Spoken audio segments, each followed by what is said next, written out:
right, well, last week we started just a 2-week kind of unit in this larger topic of relationships, talking about marriage relationships.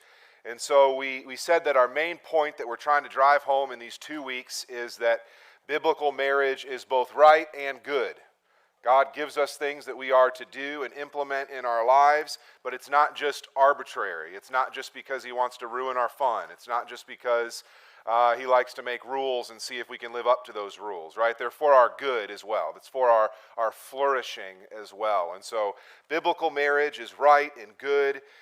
Biblical marriage is under attack from a number of myths that we see in our society, things like marriage is just simply a piece of paper, a social construct. There's really no content to it beyond that. Or marriage is just a preference. It might be good for me, but it's not necessarily for anybody else.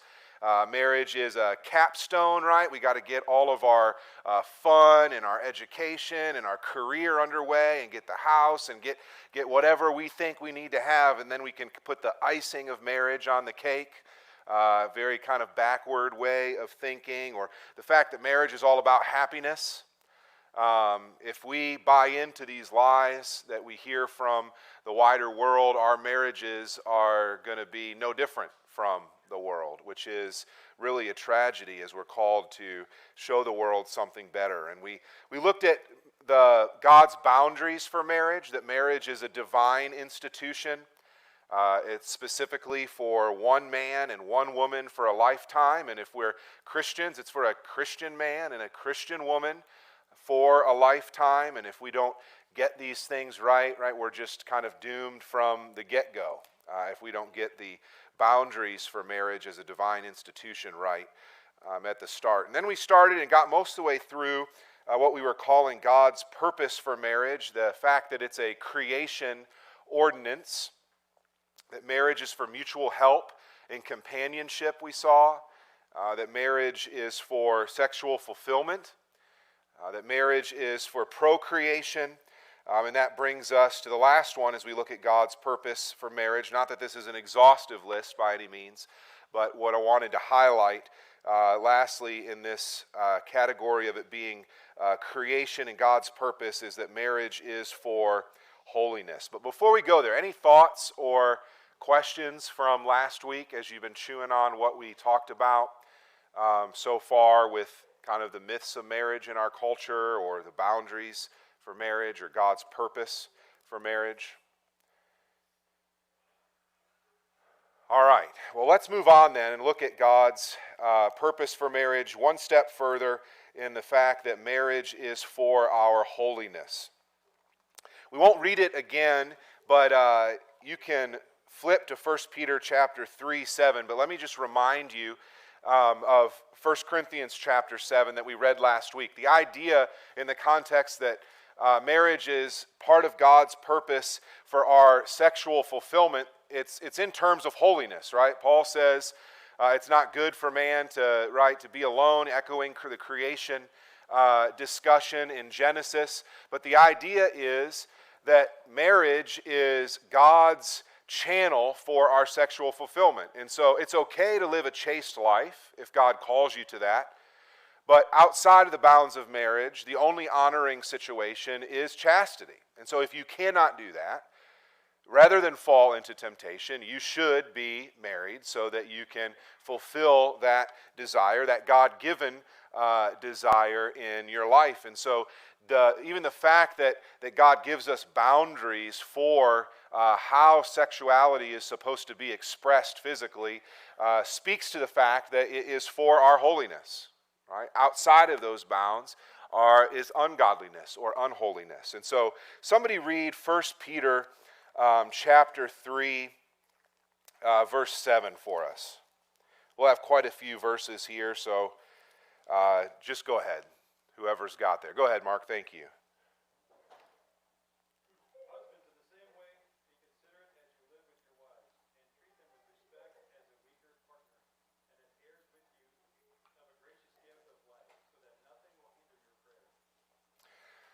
All right, what's going on there? It's talking about the prayer life, right? We're called to be in constant communion with God. One of the ways that we do that is through prayer.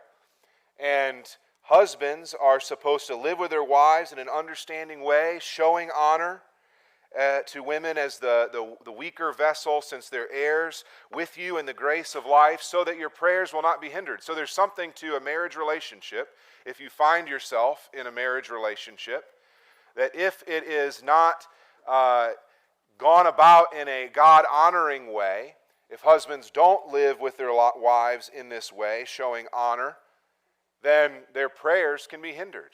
And so marriage here is wrapped up in holiness, both when it comes to sexual temptation, where marriage is the place within which the boundaries are for the expression of sexuality physically, but also marriage affects our prayer life. It's for our holiness. Ephesians 5, 25 through 27. Somebody read there, and you might as well keep your finger in Ephesians 5, because we're going to be looking at that quite a bit in our next section. But somebody read for us Ephesians 5, 25 through 27.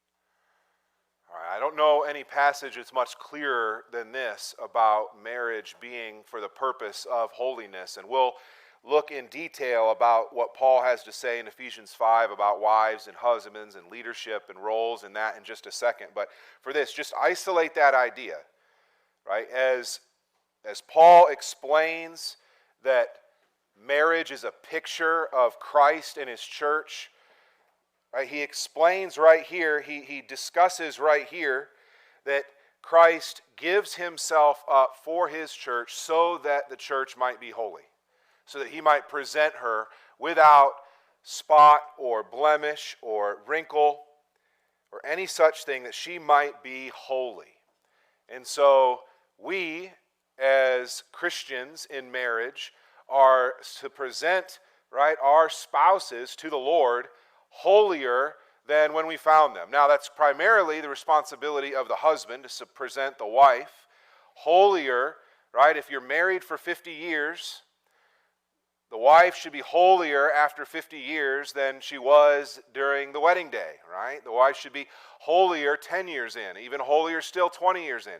But the same is for the reverse, right? Husbands are to be holier. I mean, what does it take to be laying yourself down continually in sacrifice for your wife? That's holiness, right? That's sanctification. And so marriage together, the sacrifice that it takes, submitting to the roles that each has been given by the Lord, all of the pain and the joy and the child rearing and all of the things that are wrapped up in a marriage, especially a lifetime of marriage, is meant to rub the rough edges off of us as fallen human beings so that we are more holy.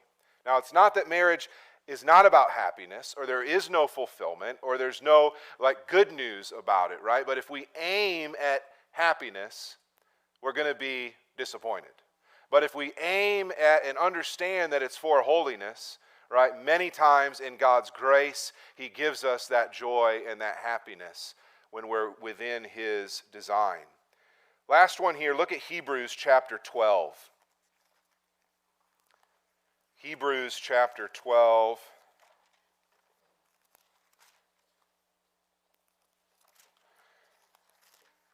And verse 14. Somebody else read that one. Hebrews chapter 12, verse 14.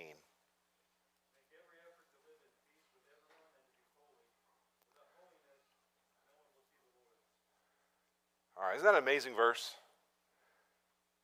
For holiness without which no one will see the Lord. So, live at peace with everyone. Who's included with everyone? Your spouse, right? Sometimes the person that we live in least peace with, right? It's amazing as the older I get and more my own experience and in the lives of people that I know, sometimes the people that we are absolutely closest to are the ones that we're the absolute meanest to, right?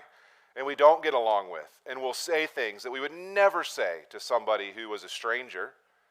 We'd never say to somebody who was a loose acquaintance, but yet we'll say something incredibly biting and hurting and unpeaceful to those who we're closest to.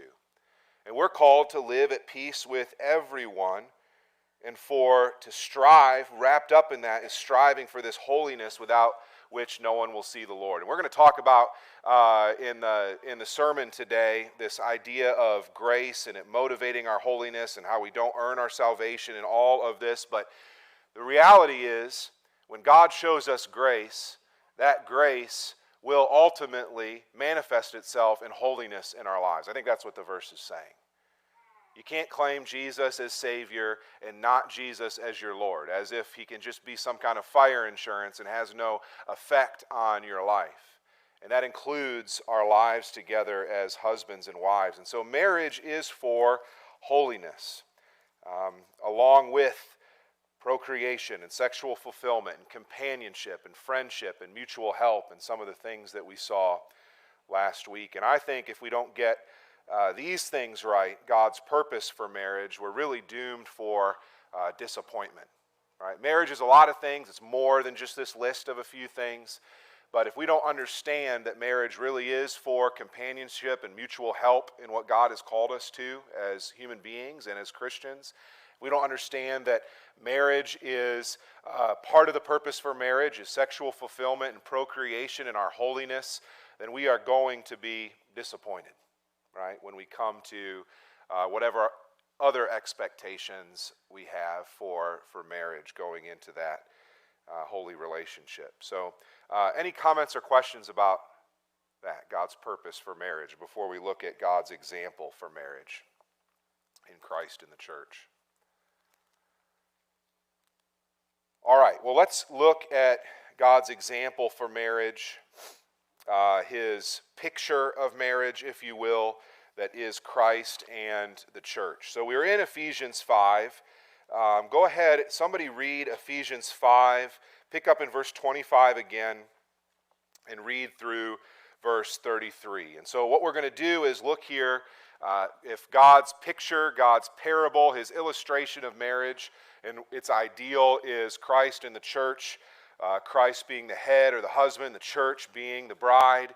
We'll take the husband first, and then we'll look at the bride. And so first of all, men are called as husbands to sacrificial love and leadership. And I think this will become very clear. So somebody read verses 25 through 33 of Ephesians 5.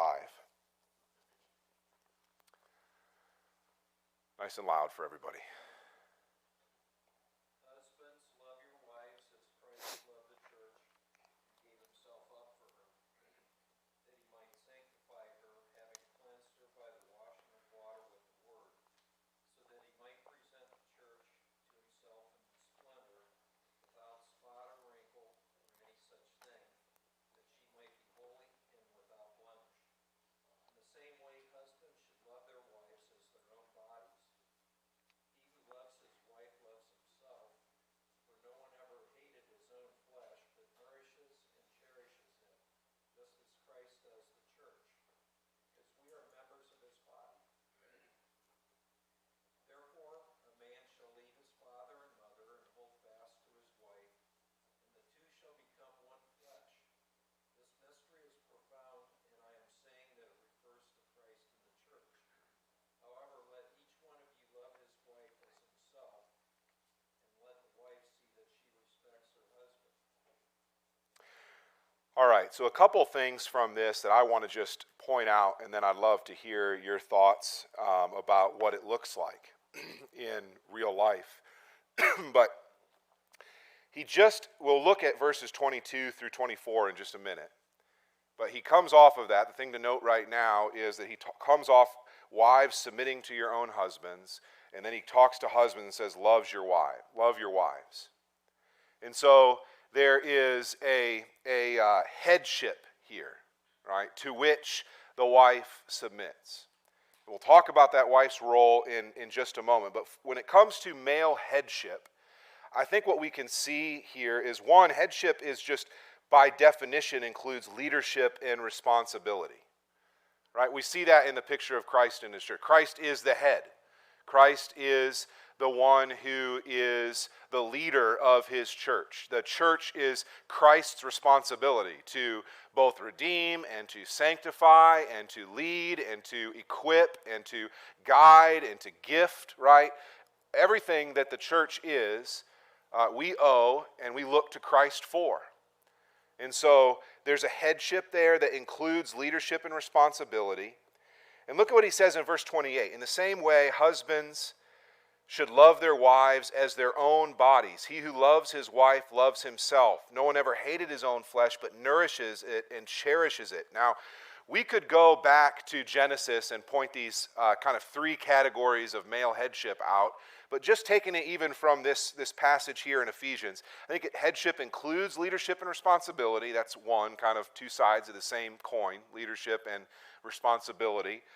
It includes protection, right? If you love your wife as your own flesh, right? Whoever hated his own body, that includes protecting it, just like you protect yourself. And you would nourish it too, right? And includes provision. And so if the male in the marriage relationship as the husband is called to headship, which is leadership responsibility and protection and provision, what do you think that normally looks like in life? What does it normally look like for men to live up to headship as husbands? Now, we can make caveats and exceptions, and there's special cases, of course, but we're talking broad strokes. Normally, according to God's design, what does male headship in the marriage relationship, in the home, look like? Any ideas? Yeah, Mark. Loving your wife in front of your children. Yeah, what does that maybe look like? That's great, but what are maybe some practical ways that you could love your wife in front of your children? And your wife's right next to you, so you had to preface it, right?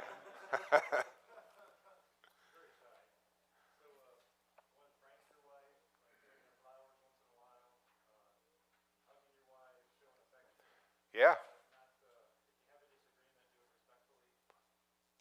Yeah, treating her with respect. Affection is going to look a little bit different probably in every relationship, but knowing what that is in your relationship and making sure your kids see that, yeah. I think along with that, loving your wife, making sure they know that she's the most important person in your life. They're not the most important people in your life. They may be second or we're somewhere else, but they're not number one. Yeah, that's great. What else does headship look like? Repentance. Okay. Yeah. So you're thinking. You're leading by example. You're repetitive. Oh, repetitive. Sorry. Repentative. Okay. I had it right the first time. Yeah. Yeah. You're the one who says, I'm sorry, ask for forgiveness, apologize. Yeah. Yeah, that's we're all as Christians, right, supposed to be repentant sinners. And if you're the responsible party in your home leading, right, you would lead in that. That's great. Yeah. Was somebody else out back here? When you include her into your prayer life, of course, not just pray alone, but pray with her as a family, and any decisions, include her and pray about it, not just run headlong into decisions. It affects everyone. Yeah. Male headship and leadership does not mean that you're a dictator, right? Certainly, we talk about this sacrificial love. It looks like not doing what you want to do all the time. That's not what male headship or leadership is. It's doing what's best for your wife and your family, even at the times when it's great cost, and including her in those decisions. Yeah, Dave. It looks like protection. Yeah. Sometimes we need to protect our wives from overcommitment. Sometimes we need to protect our wives from those things that would cause her harm.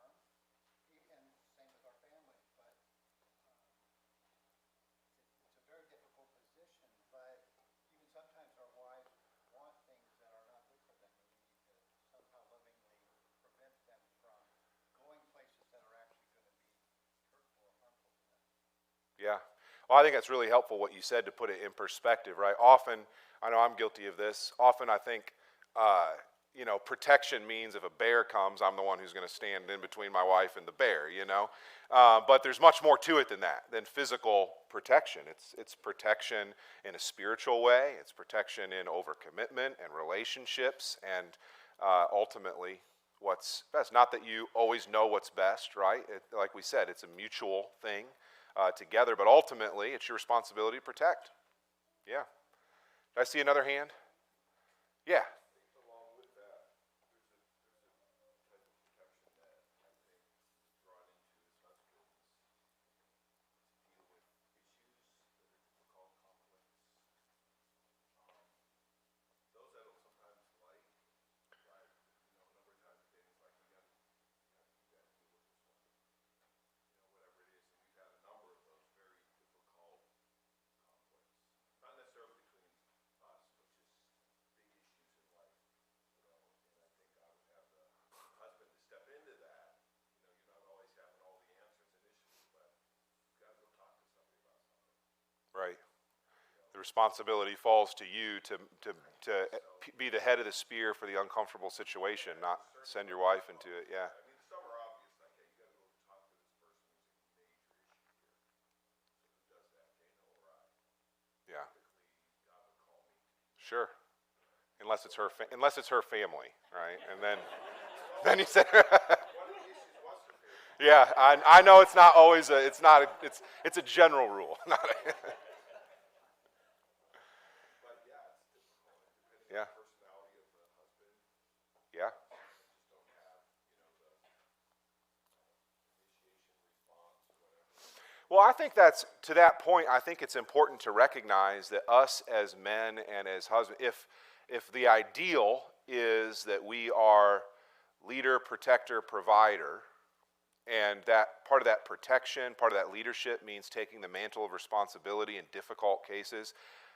If we're honest with ourselves as fallen men and fallen husbands, what are we going to be prone to? Passivity. We're going to be prone to letting our wife or coaxing our wife to deal with that, right? We're going to be prone to shirk our duties rather than maybe only in our best moments are we going to be prone to actually step into them and own them.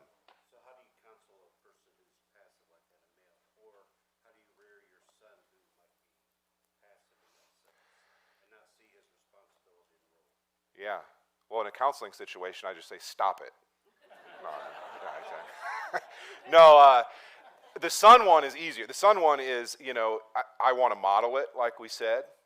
I want to shepherd by putting him in positions to be a leader and then coaching him on that. And I mean, even like the smallest things with, he's only a year and a half right now, so there's not a whole lot of this yet. But when, I can see a day when I would put him into a protection type situation, something small with his sisters and see how he does it. And, coach, I think it's modeling, it's coaching, it's encouragement.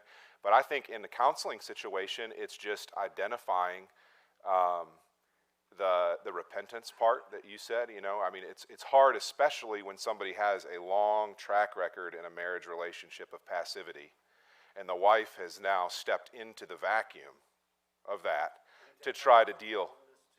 I think so. Yeah, just like the man's fallen kind of inclination is going to be to go contrary to what God has called him to be in his role. The wife is going to be, her fallen inclination is going to be contrary to what Christ has called and what God has called her and created her to be in her role. And so recognizing that, I think, and the whole repentance part and walking in obedience even when it's uncomfortable. To the part of it's uncomfortable, some of the most difficult situations in marriages that I've dealt with as a pastor is just this, where a husband has been passive for years. The wife has stepped up into the vacuum, and they've both gone contrary to what they're supposed to do, and now the husband is trying to lead from a place of weakness, right? And so to try to, now you've got two issues going on, but to show that the road is really repentance and walking in obedience, even though that can be really awkward and different and weird for your kids all of a sudden. Now what, Dad's sitting down with us and we're reading the Bible and praying. We've never done this, you know. Real difficult for you now, considering that's the way the culture is. For Pastor, yeah, I see it, yeah. Yeah. It's definitely, I don't have much to compare it to, whether it's worse than something else, you know, but it's definitely something. And I tend to think because this is broader than just our culture, this is God's design for marriage in any period of history, my hunch is that we've all always as human beings struggled with this, maybe at certain times more than others. But let me give you a few that I had here of what it looks like to be a leader, protector, provider, and we can talk a little bit more here before we move on to role of wife. But I think work, if your job is to provide for your family, then you are to be the provider. Now, I think in general and in most cases that means the husband is the breadwinner, but I don't think it always has to be that way. I think the point is God is going to call to you to account one day, did you provide for the material needs of your family? Whatever that looked like. If your family is not properly provided for, maybe another way to think about it, it's on you, husband, that they're not properly provided for.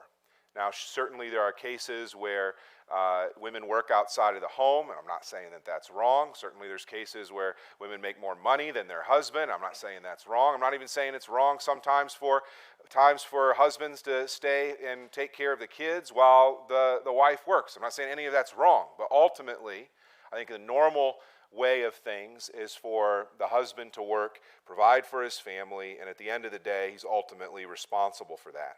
I think part of protecting your family and your wife is fidelity, right? Being actually true to your wife and staying within God's design for our sexuality within the boundaries of marriage. What can be more detrimental and jeopardize the provision and be more of a dereliction of leadership responsibility than adultery? It doesn't really get any more of a breach than that, and a giving up of your responsibility as a husband. I think leadership and responsibility looks like initiative. I one time heard it this way, and I really liked it because sometimes we way overthink what responsibility and leadership is. The husband should say, let us, or let's a lot, right? That's what initiative is. Let's do this. Let's go here. When everybody is trying to figure out where to go to lunch, hey, let's go to Applebee's.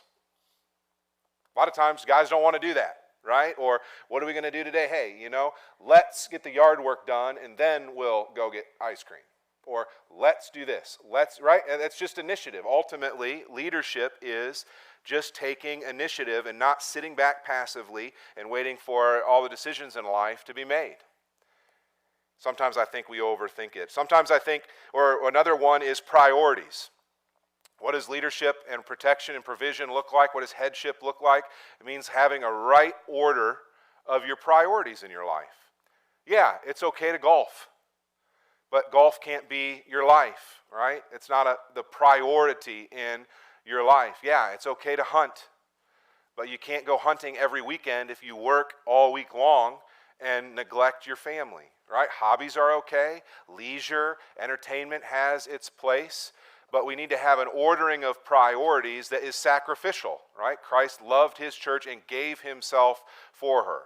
That's a clear example of dying to self for the sake of another. I think that's what we're called to, and that should reflect itself in our priorities. I think having an eternal perspective is part of leadership, right? Not getting caught up, being the one ultimately in the home who is constantly resetting our compass and casting our eyes on eternity and on Christ rather than getting distracted by the things of this world, as necessary and good and as gifts as they are from the Lord.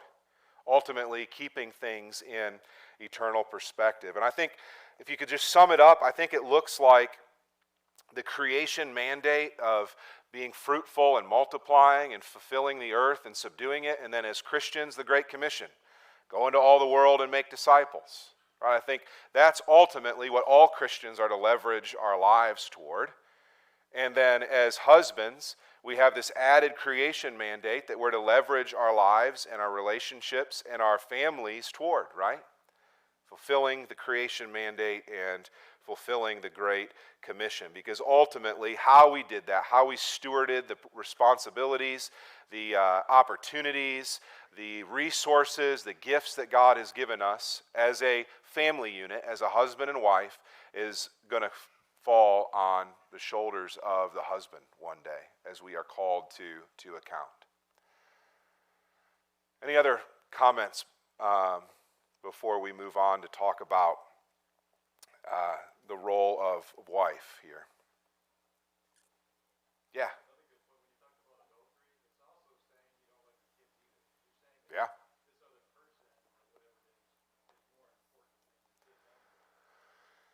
Yeah, it is. It is. The most important thing you can do as a father for your kids, to be a good father, is to love their mother, right? To love your wife. And Jeremy's got the parenting class, so I'll leave it at that. But I do think you're exactly right. You can't say, I love my kids in the truest sense and say I don't love my wife, their mother. Other thoughts, comments? All right, well, let's move on. Guys are out of the hot seat for a second here. Move on to women, or wives specifically, in this sacrificial respect and submission that we see in Ephesians 5. So somebody else who hasn't read yet, maybe read verse 22 through 24 for us. Ephesians 5, 22 through 24.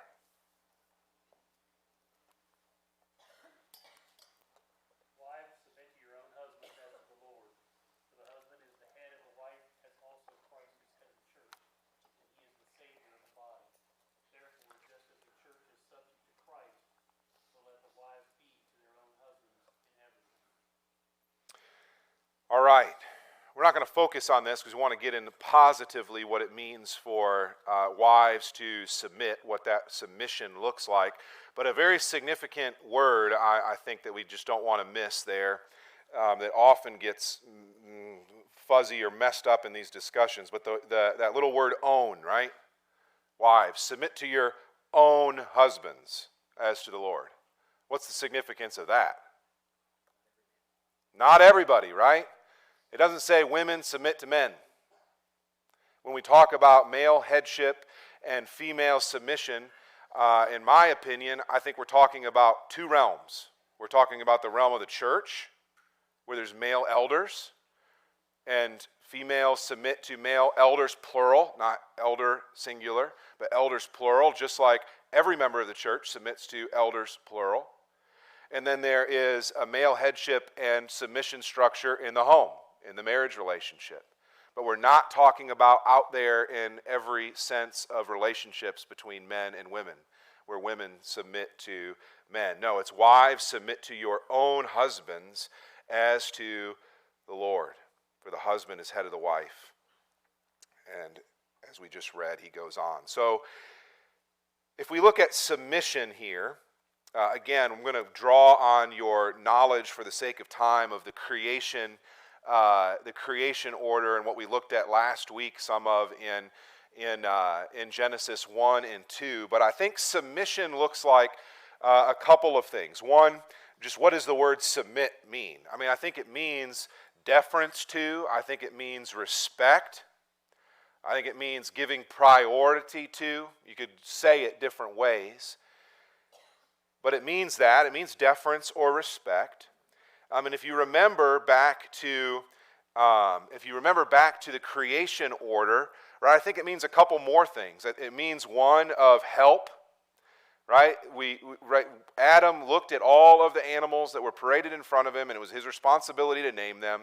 And he found and realized, it dawned on him that there was no helper suitable for him.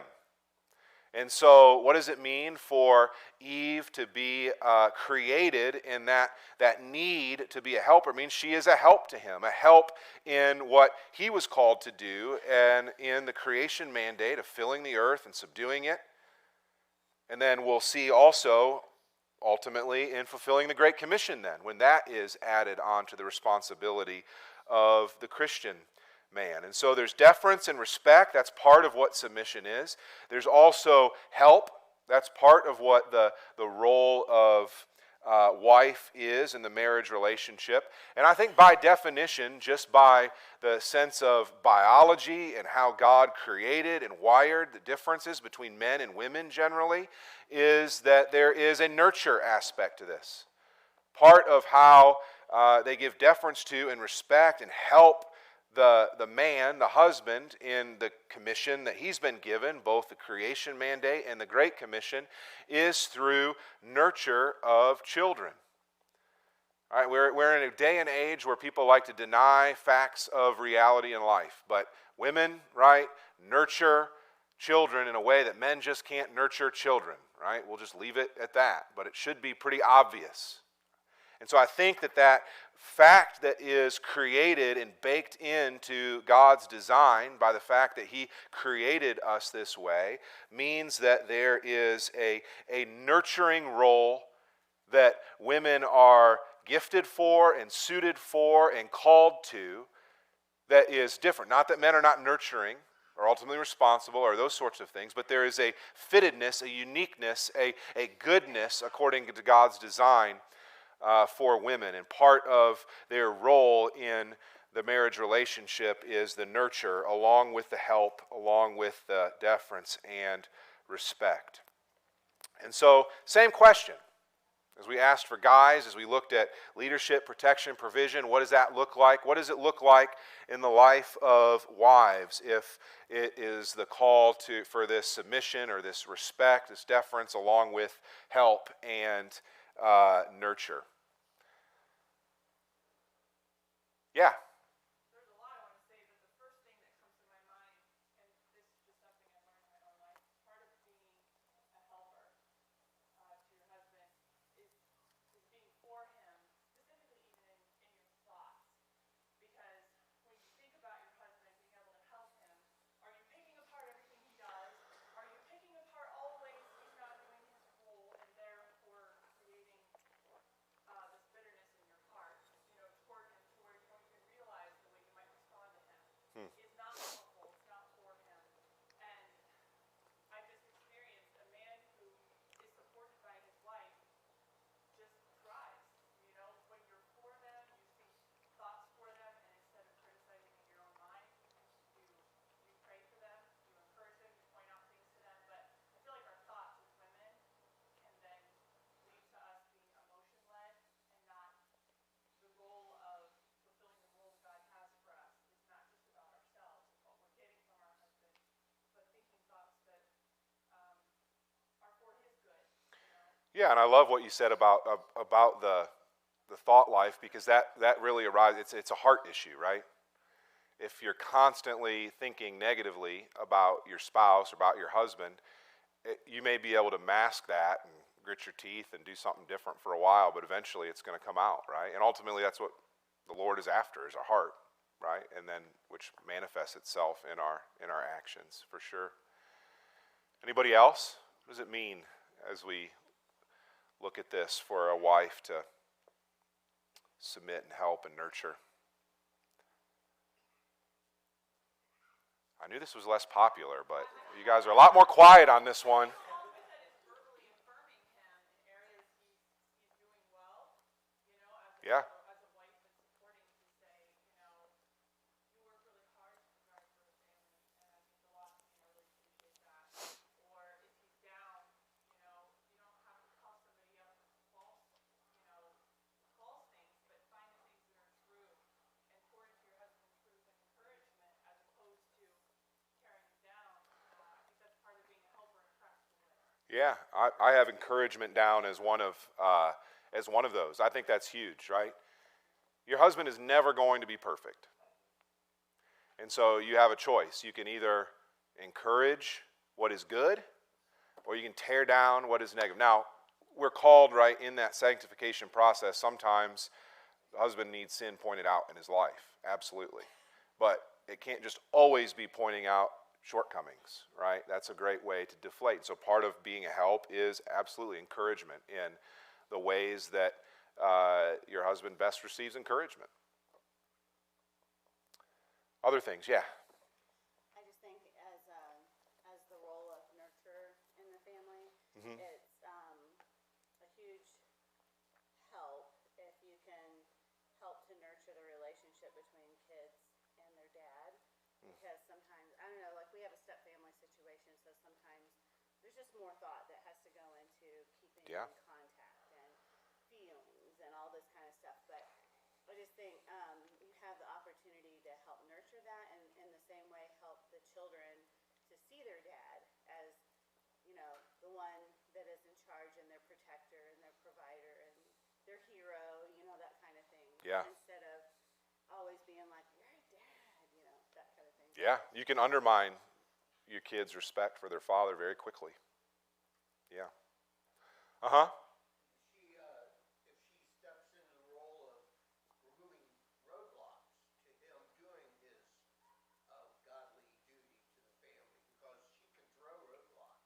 Sure. And by doing the things that cooking dinner and doing some shopping or whatever, so he doesn't have to do that part. He can concentrate on the other things that he needs to take care of, like someone not doing good in school or Yeah. whatever, problems at work or whatever. Certainly, that kind of thing is negotiated, I think, in every relationship. But you're exactly right. You can either sabotage or you can put things on somebody's plate or take things off somebody's plate. And what that looks like may look different, but yeah, absolutely. Somebody else, Laura? I always have said to my girls and to Brad, there is so much power that we have as women in the marriage relationship. And like Lonnie was saying, and Shanna? we can literally turn our kids against our husband. We can literally make that household negative by us not respecting our husband. And I've told my girls when they, had counsel, asking for counsel on, their husbands or things like that, I remind them of, and I've even told them, I said, in 2 seconds, I could make you not like this man.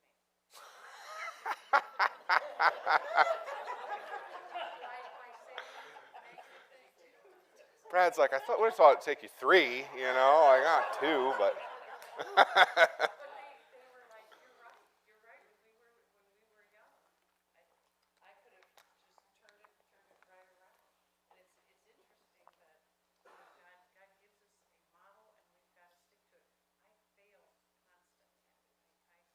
Constantly, but I do have a wonderful praying husband that loves me and lifts me up. It's too late now. Well, yeah, go ahead, Lonnie. There's a really important one when as a leader, you have all these responsibilities and say that a decision or a leadership that you take ends up being a bad one, all right, and it affects everybody. I think as women, especially if you're a strong woman, you can tend to be like, see, I told you so, or, kind of lay it on them. But a great way to be a helper and a supporter is to stick by and own some of that responsibility. You know what?